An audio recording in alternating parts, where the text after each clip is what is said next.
nyuma y'ibitutsi byinshi cyane bigiye bitandukanye, uyu mugabo Niyitegeka Gratien uzwi ku izina rya Papa Sava yagiye atukwa n'abantu benshi cyane, abafana biwe, bamwe mu basitari bafatanyije umwuga, abafana barimo abanyarwanda benshi cyane ndetse n'abatari abanyarwanda benshi b'ikinyarwanda cyangwa se bakomeza kugenda bakurikirana sinema yo mu Rwanda, asa nkaho rwose ibyo bitutsi yabirambiwe avuga ati reka nanjye ngire gutya ngaragaze fiyanse wanjye.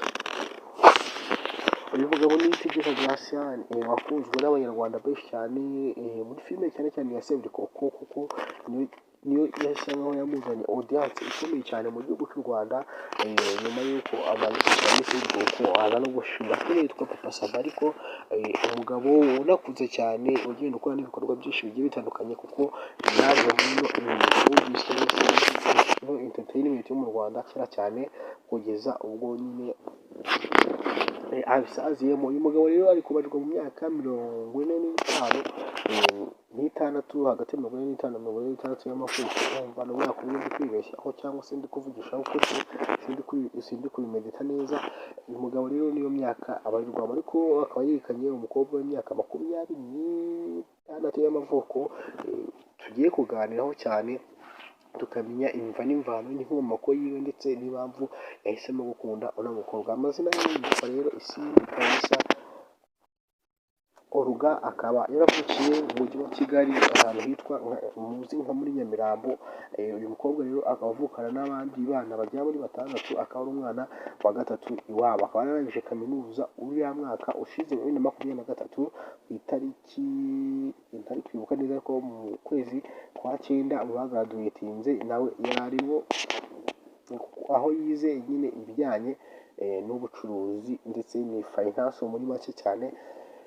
Uyu mukobwa rero Olga n'ibyo yize avuga ko yamenyanye na Papa Sava ari umufana we, bahuriye ahantu yari yagiye mu bukwe. Urabizi ko Papa Sava cyangwa se Niyitegeka Gratien ari umuvugizi w'inka ndetse akaba na MC iyo bigeze mu bintu by'ubukwe. Akaba avuga ko rero ariho yari yagiye mu bukwe bwa mushuti wiwe muri warongowe, bari biganye nawe kaminuza nyine, uko guhura na Papa Sava baraganira n'igihe kirekire, amusaba ko yazamushyira muri sinema yiwe nawe agakina muri filime, atwara nimero yiwe ibyari kujya muri sinema, ahubwo birangira bakundanye. Umukobwa rero yaje kubona akazi, atabona umwanya wo kujya nyine gukina filime nk'uko Papa Sava yabimwemereye.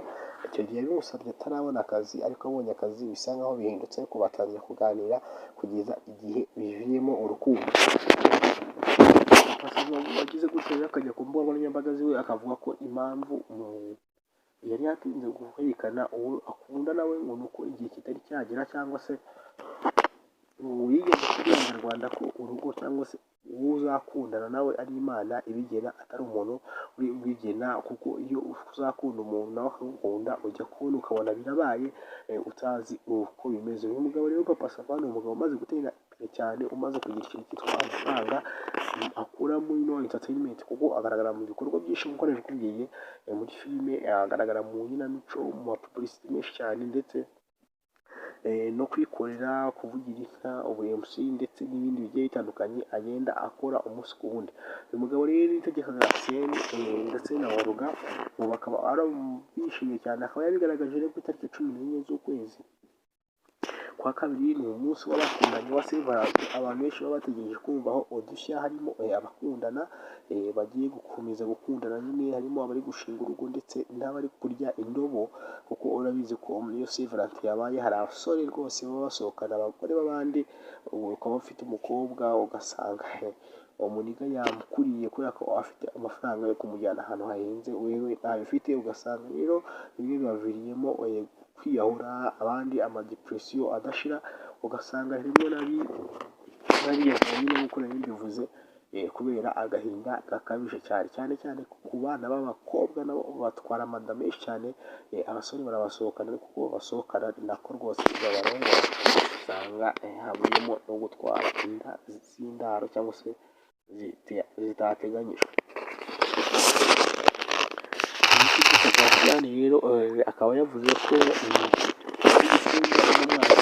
agomba gushyira nawe amaze kuba yakora ubukwe, nk'uko ariko bivugira avuga ko amaze kwereka Abanyarwanda uwo yakunze Olga rwose avuga ko nibikunda uno mwaka nyine uzashira bagiye mu murenge ndetse n'imbere y'Imana, ndetse avuga ko azatumira abanyarwanda bose uzabasha kuhagera ubwo agomba kuzahagera kugira ngo